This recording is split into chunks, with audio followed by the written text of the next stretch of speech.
मी वारंवार सांगितलेलं आहे की मंगळ हा मुळामध्ये जर पाहिला तर एक पद्धतीचं बलवान आणि तप्त आणि एक पद्धतीचं पित्त प्रवृत्ती असलेला ग्रह आहे.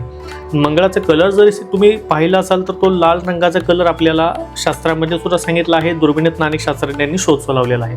त्यामुळे मंगळ ज्या लोकांच्या पत्रिकेमध्ये किंवा ज्या लोकांच्या पत्रिकाच मुळामध्ये मंगळे असतात ना, हे व्यक्तिरेखा असतानाच मुळामध्ये एक पद्धतीचे तापट प्रवृत्तीचे समजले गेलेले. त्यांची वृत्ती सुद्धा तशी असते, म्हणजे रागीट असतात, चिडखोड असतात आणि वारंवार राग, छोट्या छोट्या गोष्टीतनं राग, भडके या अनुषंगाने हे लोक चालत असतात. भलेही यांच्या मनामध्ये कधीही काही नसतं. मंगळाची एवढी हे सुद्धा खासियत आहे की पत्रिकेला मंगळ जरी असेल ज्या स्थानकामध्ये तुम्ही समजून घेतला, असे लोक हे त्यांच्या मनामध्ये काही ठेवणार नाहीत, परंतु त्यांचं जे राग, त्यांचं नेचर, त्यांचा स्वभाव हा मंगळ एवढं कडक पद्धतीचा करत असतो, एवढा तापट करत असतो. आणि खऱ्या अर्थाने जर पाहिलं, ज्याला आपण म्हणूया ना की एक वेळ बोलणारा व्यक्तिरेखा चांगला असावा पण मनात ठेवून दुःख धरणार